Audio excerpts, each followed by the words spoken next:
afternoon, everybody. Thank you for coming to our press conference today.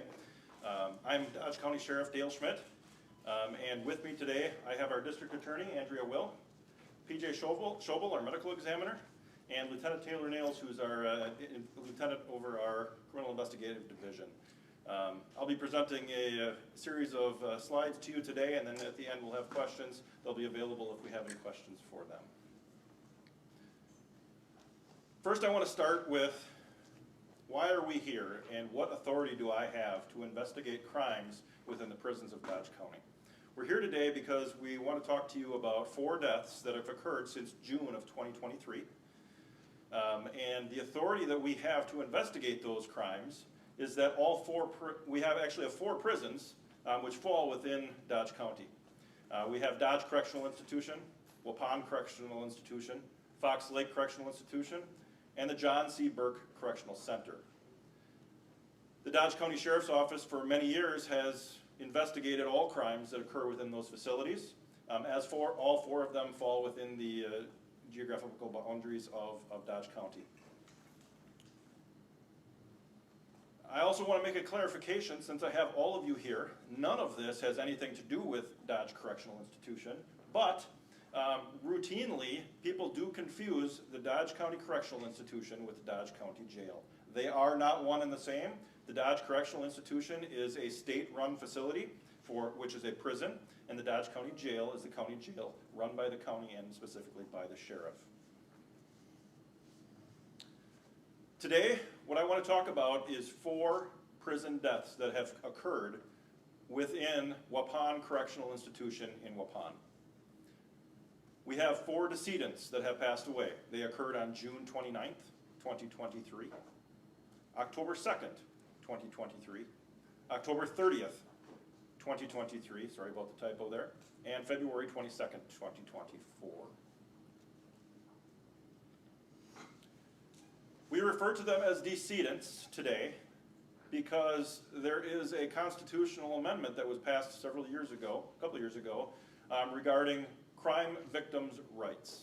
And we want to be careful that we are respecting those rights of crime victims. And just because an individual may have passed away does not mean there are still not victims. Those victims then become the family and next of kin. So today we will be referring to those individuals as decedent 1, 2, 3, and 4. I want to start with a phrase that is used by the Department of Corrections that they use to define their inmates. They don't call their inmates, they call them persons within our care. The investigation that we have done has revealed that that phrase does not accurately depict what persons in our care should mean. An inmate is defined by the dictionary as a person confined to an institution such as a prison or a hospital. The dictionary defines taking care of someone as to protect someone and something to provide the things that a person needs. We'll get back to that later. Next, what I want to explain to you is what cause of death and manner of death is. Now, that's not a determination that I make as the sheriff. That's a determination that is made by our medical examiner. We're going to share that with you on all 4 of these deaths so that you have an understanding of what the cause and manner of death is, but I also want you to know what they mean before we throw those terms up there. The cause of death is a disease of injury that leads to death. The manner of death is how the death is classified by the medical examiner for purposes of the death certificate. I'm going to start with decedent number 1. Decedent number 1 was pronounced dead on the morning of June 29th, 2023, due to apparent suicidal action. He was housed in general population for 20 days, from June 1st through June 20th of 2023. 3 days during that time, he received 0 medications. 7 days, we found that only one of the staff distributed medications was distributed. So 7 of those days he received 1 of 2 which were distributed by staff. During that time, we also discovered that staff are not required to wear body cameras during medication passes in general population. So we don't have any video confirmation, all we have is the documentation of that they put down in their emergency medical records. It is unknown if any staff issued medications that were refused by the decedent or simply just not distributed. I can't tell you if they just weren't given or the individual said, I don't want them. There's just no entries in the EMR to give us that information. There were other medications that they call keep on person. There was 2 medications that this individual had keep on person while in Gen Pop that he was responsible for requesting refills from HSU, the Health Services Unit, and taking care of those internally within the cell. They were not distributed by staff. So those during general population are not ones that we're certainly concerned with them, but we're not concerned about distribution by staff on a daily basis.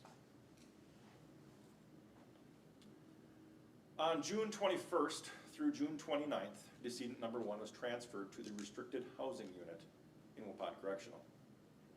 At that point, all 4 medications this decedent was receiving were then issued by staff because keep on person is not allowed in the restricted housing unit within the prison. It is unknown if all medications were distributed on June 23rd to decedent number 1. Video evidence does exist, however, that there were at least some medications that were not distributed on June 28th. We can say that he did refuse his morning medications that day. Video evidence exists of a majority of medications being distributed during his placement in RHU, meaning they did what they were supposed to do the majority of the time. Documentation of medication being distributed, however, was vastly inaccurate and did not match what the video evidence of the distribution showed. They simply did not keep accurate medical records when they were distributing those medications. We have several concerns that were identified with decedent number 1. There was inadequate distribution of all medications to the inmates. There were some that were missed. They received most, but there were still some that were missed. There was inadequate documentation of that medication distribution, as I just discussed. Due to that electronic medical record system and the requirements, if an entry from a prior medical pass was missed, correctional officers would enter inappropriately, refused, or not appropriate at this time, so they could bypass that past one to get to the next distribution point, which is certainly against DOC policies and should not have been occurring. While there are policy violations, none of the policy violations in this incident rose to the level of criminal activity. The behavior by DOC officials remains concerning, and it has been addressed with DOC administration. And so this case is closed. The cause of death for decedent number 1 is ligature hanging, and the manner of death as determined by the medical examiner is suicide.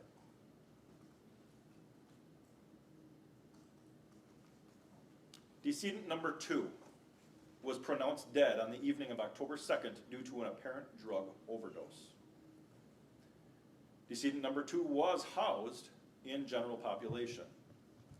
The investigation shows that there are no concerns of staff misconduct as part of this investigation.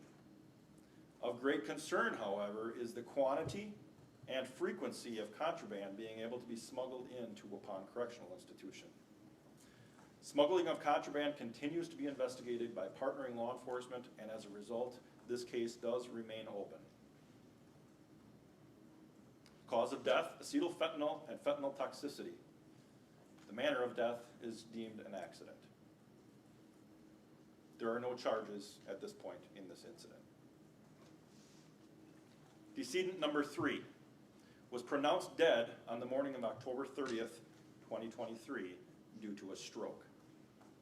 He was housed in RHU, the Restricted Housing Unit, from September 2nd, 2023 through October 30th, 2023. He had multiple medical episodes with no medical assistance provided, including stumbling and collapsing while being escorted back to his cell from the Health Services Unit.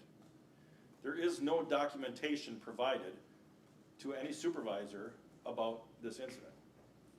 An episode of loud, labored breathing reported to a supervisor. No action taken by that supervisor. Laying on a bed with no response or movement during a medical pass. That was passed on to the next shift regarding strange behavior and labored breathing, but no action was taken. Multiple attempts were made to wake decedent number 3 with banging on the metal door and yelling. No response was ever received from that decedent. And I will tell you, after watching the video of the banging on that door, it was not just a knock on the door. It was taking the trap door and banging it open and shut over and over again without any response, and no action was taken. Numerous medical passes were done with no response from the decedent. Numerous hourly rounds, and I'll just define that for you in a minute, were conducted with no response from the decedent. Numerous hourly rounds were skipped by staff or were done in a fashion which correctional officers in no way could have checked on the status of that inmate, even to the point of simply walking down the hallway without even looking into the rooms. So what is a round? A round is an hourly check, most recently changed to a 30-minute check, which is done by correctional officers, and it's one of the most basic functions of a correctional officer. This is done to ensure that inmates are alive and not in distress. It is trained to look for the rise and fall of chest and other signs of life when the inmate is sleeping. It's obvious signs of life were not seen. If it's obvious that signs of life were not seen, a supervisor must be contacted to take action.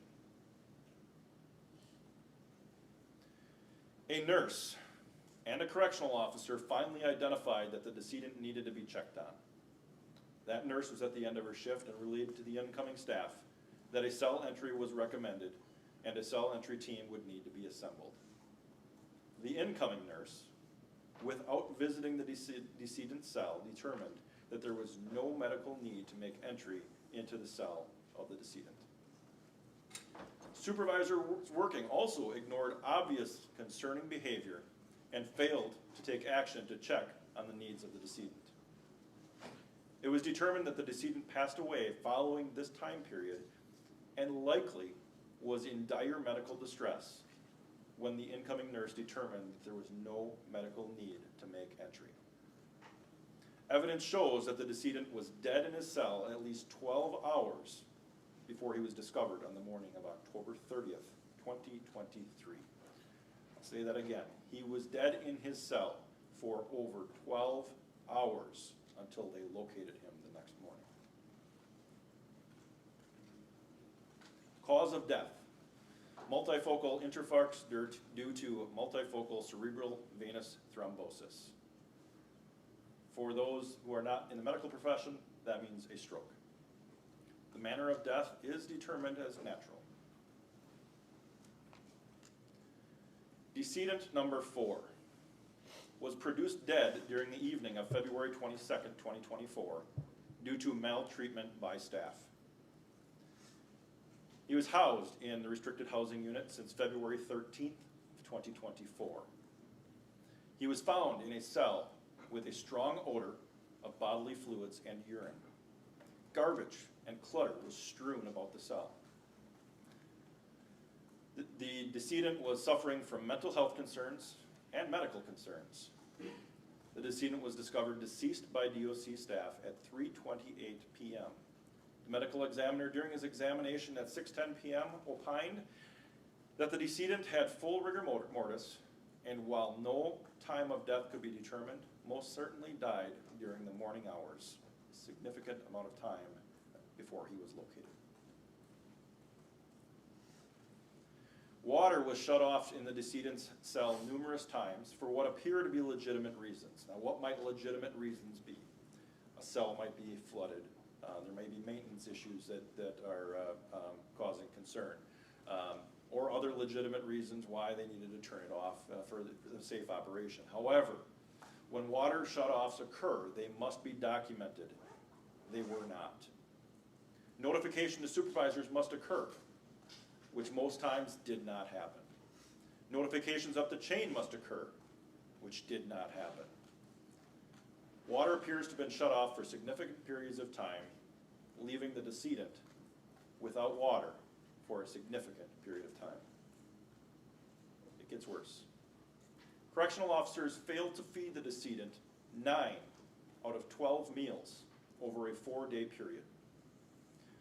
Policies and procedures regarding hunger strikes were not followed, which require removing an inmate from their cell when an inmate is not eating, so that they can be closely monitored by the health services unit. Correctional officers failed to conduct required rounds on numerous occasions. However, staff intentionally initialed that rounds were completed when they were not, and supervisors were aware of this practice occurring regularly. Correctional officers viewed and reported to others that the decedent's condition was deteriorating rapidly. However, they failed to proceed to initiate cell entry for a welfare check. At no time during his time in the restricted housing unit did a medical professional ever have physical contact or direct contact with the decedent except through the cell door. Correctional officers did make some notifications to supervisory staff. However, supervisors made no attempt to further investigate the condition of the decedent or his well-being. Security staff notified nursing staff that the decedent had not eaten food for a couple of days, was drinking sewage water, and played in the toilet. Hunger strike policies were not put into effect to do a cell entry or to monitor the medical condition of the decedent. Senior DOC officials failed to enforce rules of the department for administration and for officers. Staff was not overseen to ensure that policies and procedures were followed, which led to the demise of the decedent. The decedent was in a camera-equipped cell. However, the camera was unusable for safety observation of inmates due to poor condition and no visible images could be viewed. Meaning you have somebody in a monitored cell for the purposes of making sure they're being watched, and you can't watch them the way you are intended to watch them. The cause of death: probable dehydration and failure to thrive due to malnutrition. Other significant conditions: hypertensive cardiovascular disease, myocardial scarring of unknown etiology, acute kidney injury, possible rhabdomyolysis, delusional disorder, and the manner of death: homicide. Ruled homicide mostly because of the dehydration and malnutrition that occurred. On February 27th, 2024, I made contact with then Secretary Kevin Carr over the phone. I spoke with him because there was a need to ensure that these things did not continue to happen. We had a conversation about a lack of documentation. We had a conversation about a lack of staffing. And while we all understand that staffing is a concern with the Department of Corrections, I can tell you that sheriffs, police chiefs, all have concerns with staffing as well. We need to find ways to make sure that we safely conduct business.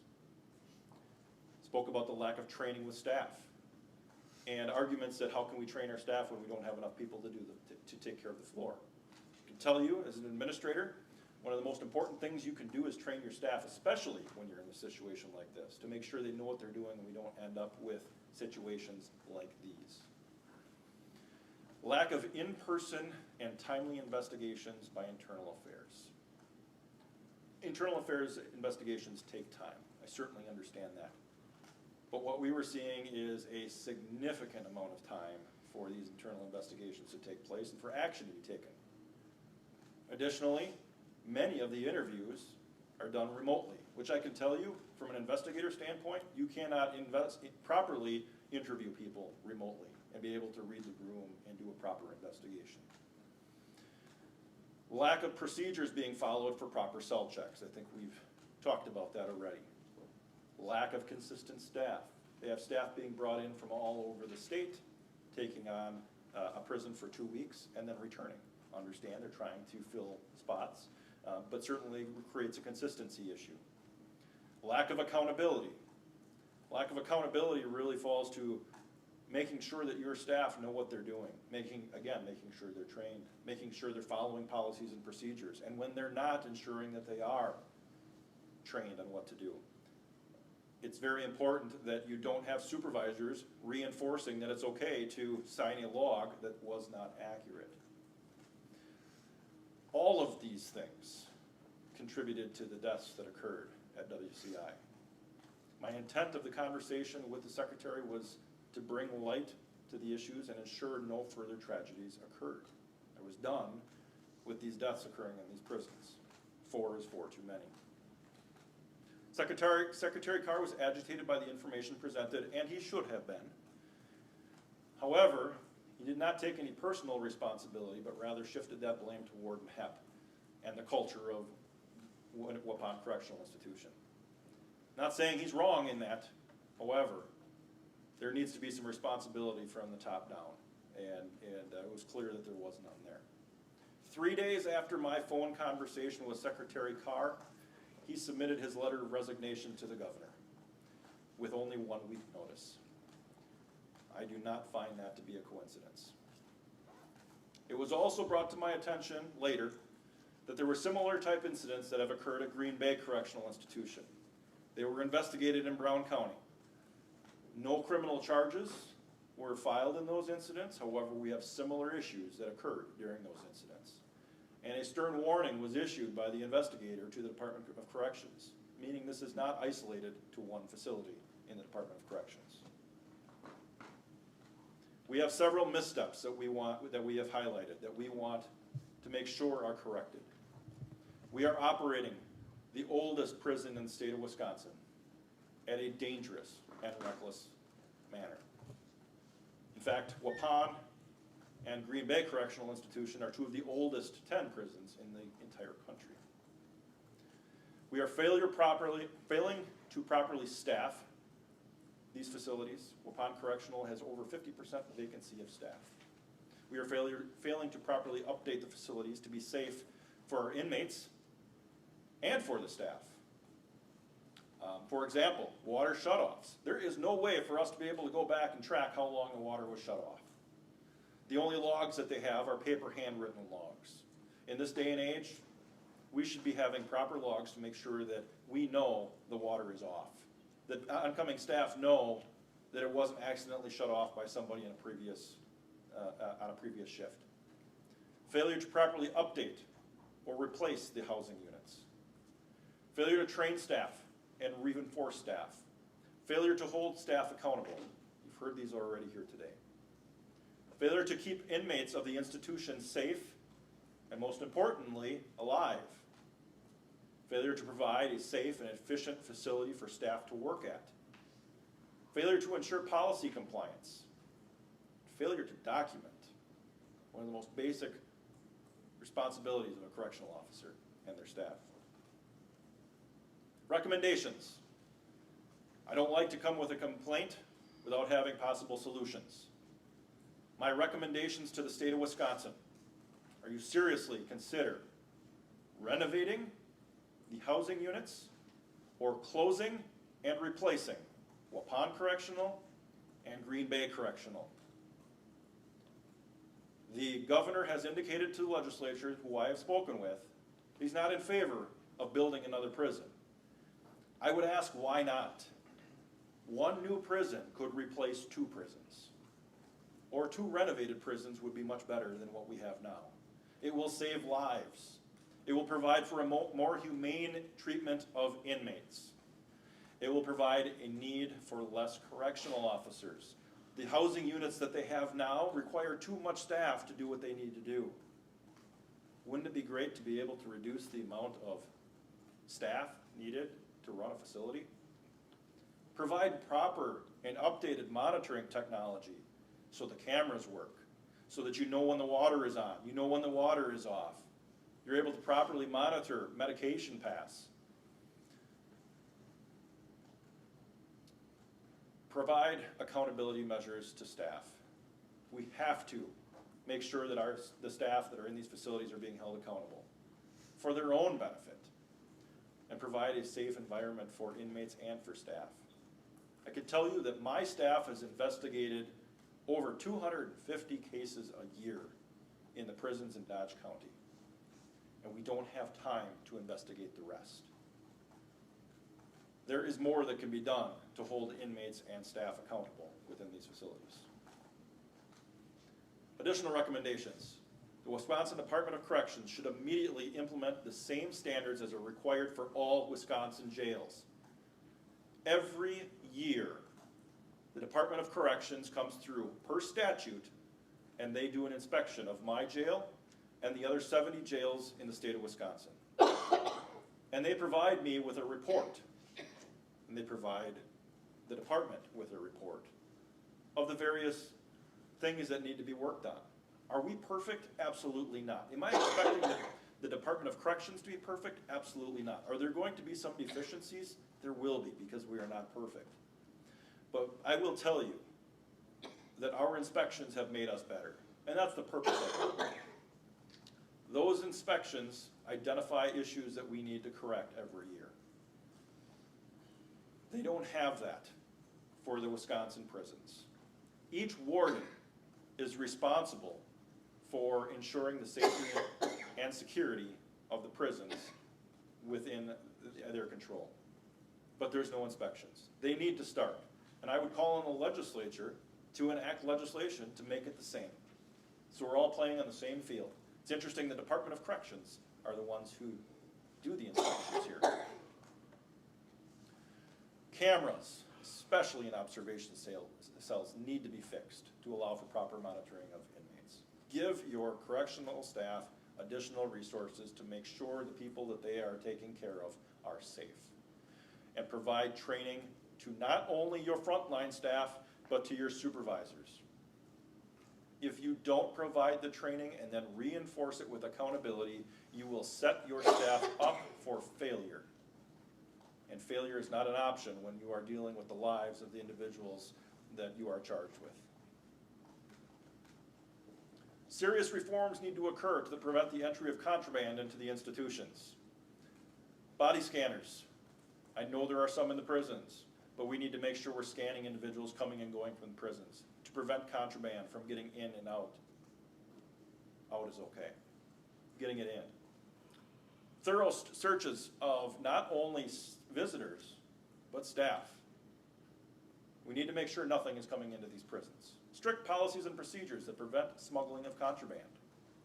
Perhaps it's time, with all of the contraband that's been getting in, that no contact policies, be implemented to prevent passage of contraband to inmates until they can get this under control. I do want to note that since Secretary Hoy has been appointed to the position of secretary, and even before that, I see things moving in a positive direction. Secretary Hoy visited me in my office this last week, Thursday, and we had an excellent, positive conversation. I think he wants to move things in a positive direction, and I'm eager to see what Secretary Hoy can do to correct some of these issues here. I always want to make sure that I give credit where credit is due, and so far, so good. Now I want to talk about some criminal statutes that we believe are violated as part of these investigations. There are two statutes that we are focusing on today. The first is abuse of residents of penal facilities, State Statute 940.29. That is a Class I felony.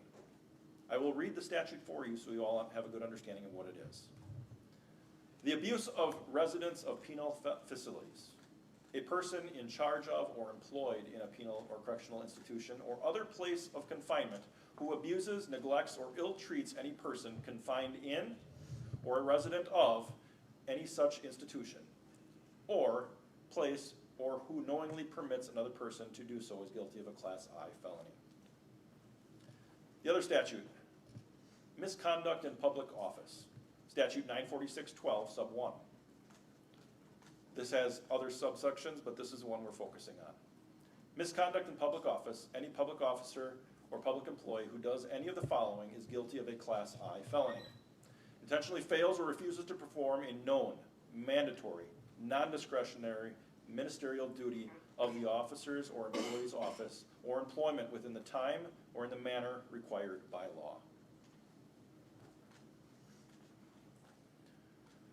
These investigations have shown a blatant disregard for the safety of human beings, and arrests must be made and have been made. There must be accountability for the actions and inactions of state employees. As the sheriff, I am angered at how these men were treated and how they died. 9 individuals are being charged in connection to decedent 3 and decedent 4. All individuals being charged were informed of the pending charges, and I requested that they turn themselves into the Dodge County Jail this morning by 9 a.m. to be booked into the jail. They were not arrested yesterday or the day before. All individuals had an appearance this afternoon at 1 o'clock at the same time as this conference. The arrests that have been made related to the abuse of penal facilities for decedent number 3. Gwendolyn Peachy, formerly Vic, age 50 of Burnett, a registered nurse. Brandon Fisher, age 29 of Fox Lake, a correctional lieutenant. Tanner Leopold, age 27 of Waupun, a correctional sergeant. I will note that all persons are innocent until proven guilty in a court of law, and that applies for the following slides as well. Related to the death of decedent number 4 for the same charge, abuse of residents of penal facilities. Jamal Russell, age 39 of Beaver Dam, a correctional officer. Alexander Hollefelder, age 31 of Waupun, a correctional sergeant. Brandon Fisher, age 29 of Fox Lake, a correctional lieutenant. Jessica Hosfeld, age 47 of Oshkosh, a registered nurse. Related to decedent 4, misconduct in public office, statute 946-12 sub 1. Jamal Russell, age 39 of Beaver Dam, correctional officer. Sarah Ronsbottom, age 35 of Oshkosh, correctional officer. Jeremy Chalker, age 41 of Brandon, correctional sergeant. And the person who is responsible for the entire facility, Randall Hepp, the Waupun Correctional Institution warden. I am asking that the community remain calm. This, no doubt, has victims' families upset, and rightfully so.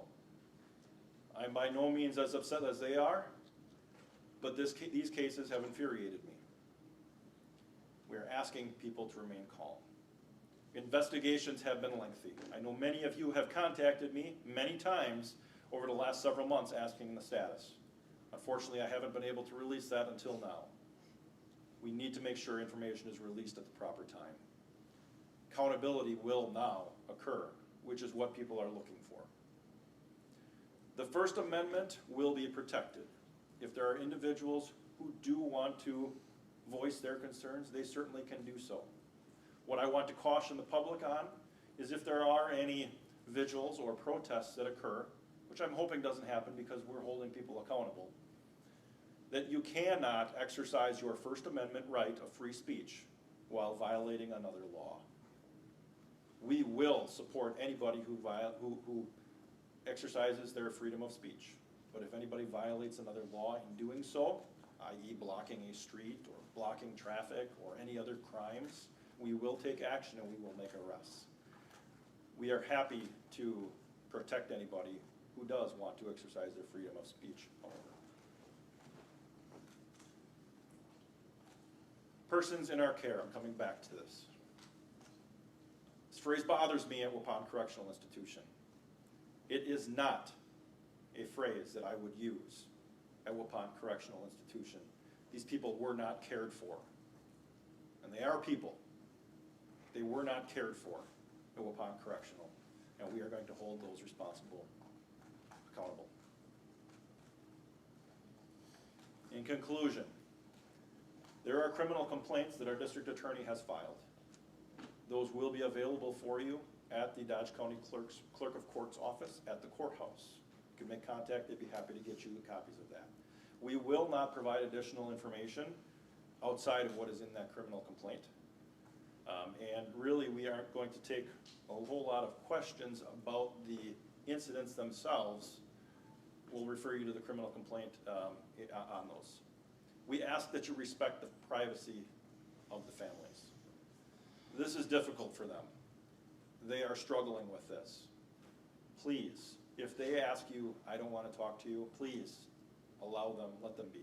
And I've told them that they have that opportunity to do so. They certainly can talk to you if they'd like. While these cases are currently closed, and they are in pending criminal and even civil litigation, we do reserve the right to reopen these cases if new information is made available, as they are highly complex cases. So if at some point you do request information and we can no longer grant access, that might be a possibility. We just want to make sure we do the best for the victims involved. With that, I want to open it up to any questions that any of you may have. Sheriff, do you feel like you're doing DOC's job for them in this case? Absolutely not. I am doing what a criminal investigator, I shouldn't say that, my staff are doing what criminal investigators are doing. I want to thank the staff of the Dodge County Sheriff's Office, the medical examiners, the DA's office for all the work they did on this case. They have their own internal reviews. They have to make determinations what they need to do. But at the end of the day, we are bringing recommendations as a result of our investigation, an outside party's viewpoint.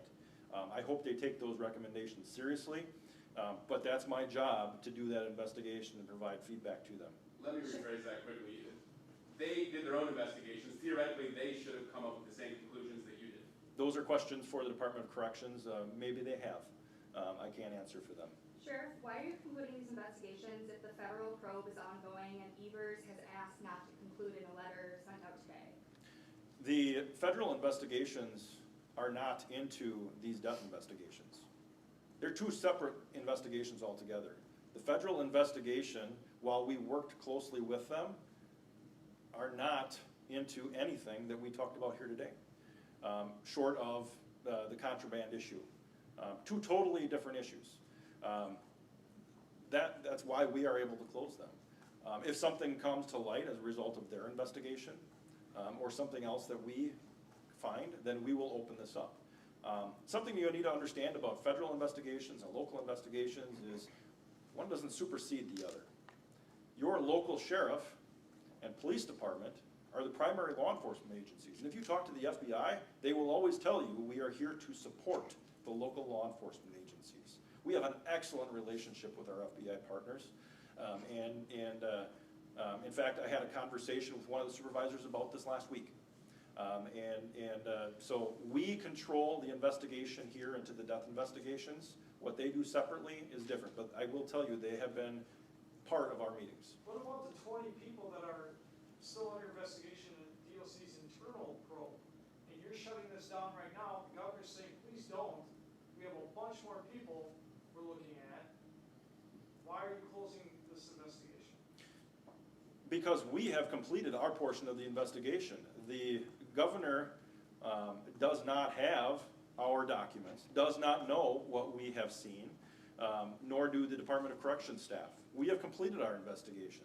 It's now their turn to do their own internal investigations. Those are not criminal investigations. Those investigations are personnel-related investigations that they now must do. And as a result, they will get our records when that's available. They can do their investigation into those. If they determine that there is something additional criminal that we weren't aware of, that's why I made that statement at the end, that we can certainly reopen that investigation to investigate further. But at this point, it's two completely separate investigations. The Department of Corrections is not doing a criminal investigation. That's my job. So the security director of the prison is responsible largely for the prison's security, safety, staff, inmates, and all that. Why not charge the security director of the prison to investigate? State statutes require that the warden is responsible for all safety and security of the prisons.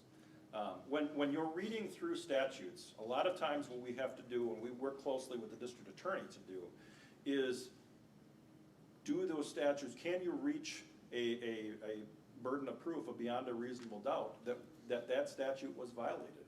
And does that person apply? Did that person have integral knowledge?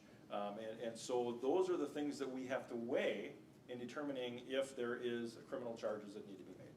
Do you think that they share some amount of responsibility with the warden? The warden, by statute, is responsible for the safety and security of the prison. And sometimes the statute restricts us on what we are able to what and who we are able to charge, especially in a case like this. Sure, but you talked about how some other members of the, or subjects of the investigation were not charged, but they could have had a role in some of these deaths. Why not the security director? Because the evidence that we have does not allow for us to file charges. It's that simple. You can file charges when the statute is violated. And if you cannot prove beyond a reasonable doubt that that statute was violated for that person, you can't file a charge against them. It's very simple. Can you replay the slides that list the names of all the, at some point here, of all the arrestees and charges? You went through it kind of fast. I counted 3 slides. Yep, what's going to happen after this conference, we are going to put out a press release with all of those for you. That'll be made available on our app, on our Facebook page. You'll be able to grab So we that. need those names to get the complaints. Yep, absolutely. Yep, absolutely. I can back it up right now for you, and you can start grabbing them. And then let me know when you want me to move to the next one. Next one. Sheriff, just within the last hour, we've had multiple inmates who are currently at Waupun reach out to our station directly expressing distress, saying there are people there yelling that they're suicidal, they're not getting the services that they need when it comes to mental health and medical. Being that we're at this point, what's your reaction to that? What concerns do you have being that current inmates that are still alive there feel like they're suffering? It's my hope that the governor, the secretary, and the administrator of the Department of Corrections are going to take those concerns seriously and make sure that they address them. That's on them to take care of because that's their responsibility. I don't have any administrative control within the prison. My only ability is to investigate crimes that occur. So that really is a question that's going to have to be posed to the state of Texas and how they're going to manage that. Sheriff, are Waupun and Green Bay Correctional still under modified restrictions? Have those prisoners gained any additional privileges since April? I cannot comment on Green Bay Correctional because I'm not familiar with that.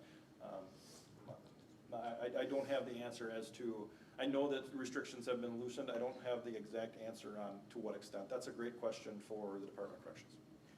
Sheriff, do you have any indication that these people you're showing on the screen are also part of the internal and/or federal investigation? That's not part of my investigation. So I'm not. Theoretically, you know they're the same people or not? I'm not able to comment on who those people are because I don't have that information and I don't want to make an assumption. Do you know anything about Green Bay as far as what was investigated there and why charges are being brought? Those are questions that you can certainly request. I know there are documents that you'll be able to obtain regarding that information. You referenced like video footage that was part of the investigation. Will any of that be released, or is that something that would have to be like open records requested from you guys or DOC? So right now, these cases are active because they're going through the courts. And so public release of information is going to be closely guarded to make sure that we don't impact the now litigation end of it. So until that happens, likely we won't be able to release any of those videos. And then DOC said that they cooperated with your investigation. Is that a fair characterization in your estimation, considering, you know, it sounds like they weren't doing their jobs? Yes, DOC did cooperate. I think a big part of that is that I do have a detective that's assigned strictly to prison investigations. They're there regularly. They understand the systems, and as such, they cooperated fully. Why are you optimistic the new secretary can get this on the right track? I'm optimistic that he has provided me with the right things so far. That's yet to be seen. He has been very open and honest with me. He has been accommodating to the needs that we have had, and we have so far a very good working relationship.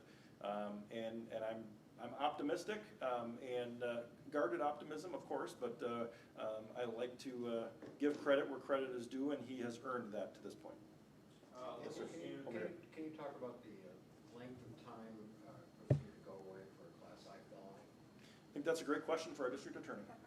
So these Class I felonies carry with them a maximum penalty of 3.5 years, which means 18 months of initial confinement and 2 years of extended supervision. So that's the maximum penalty.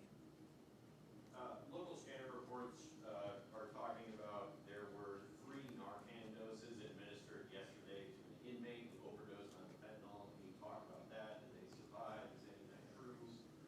That did not happen at Waupun Correctional Institute. I can tell you that there is an investigation ongoing into that, but there has been no deaths. Would you say with the current conditions at Waupun Institute that the inmates that are currently there are in danger? I think that's up to the staff from today going forward. They know they've been on a heavy microscope because my detective bureau, the vast majority of them have been dedicated to this investigation and have been well-known faces there. They know they're under a heavy microscope, and I think some changes have been made so far. Additional needs to be done. I think that depends on how the Department of Corrections acts and reacts to all of this information here today. I am optimistic that positive changes will take place and that hopefully that occurs. Unfortunately, if it doesn't occur, we will be here to hold individuals accountable if they misstep again. You mentioned the rounds went from every hour to every half hour. Are there any other changes that have been implemented that you can share with us? I can't really speak educated on that. That's a good question for the department.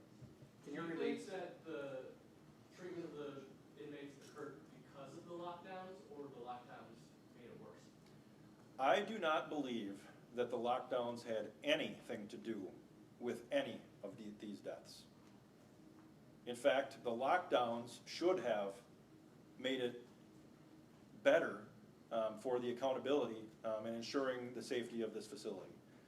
Any narrative out there that the lockdowns are the cause of these deaths, I think is absolutely bogus. And I did not see anything in these investigations that links the two at all. Are you able to release what the decedents were in jail for? That's not relevant here. I think we'll refrain from talking about that. Sheriff, at least one of the families of a decedent that you talked about today said they were upset that they weren't aware that this news conference was coming, or what you guys had found, your message to families who felt like they were left in the dark. Well, that's not true at all. We have had meetings with families over the last couple of weeks, and everybody knew that there was a press release or press conference coming. I know there's one family we didn't give exact date and time, but they certainly knew. And I did see the comment you're talking about. They certainly knew there was going to be a press conference because I told them exactly what it was going to be about. Can you speak to, I mean, you as a sheriff, you run a jail yourself, and this is something you're responsible for. How was it investigating a situation like this from that perspective, and did this change anything that you feel about your own facility? It actually made me extremely proud of the people that I have working at the Dodge County Jail. They are, in my opinion, second to none, and do a fantastic job. Are they perfect? Like I said before, no, I'm not perfect. But they do a fantastic job, and watching what they do and going over and seeing what they do, and then reading and watching videos and seeing what was going on here, I was proud of my staff. It infuriated me as what I was seeing within the prison, however, because a lot of the things that they were doing, my staff don't do every day, and they do it very, very well. So it was an interesting perspective. I will tell you that it was a very difficult conversation and a very difficult decision because we do have professional contacts with these individuals. But I think running the jail gave me unique insight into what needs to happen and gave me more of an appreciation for why they need to make changes at the Department of Corrections. I've talked to just about every family involved in this that's lost a loved one, and most of what I'm hearing is, mental health is related. Do you think that there's a need for more mental health resources within the prison? I think we have a epidemic across our country, not just in our prisons, of mental health related issues, and resources is one avenue. I think what I talked about related to simply renovating and providing a better environment for those people to live in is number one before you get to resources.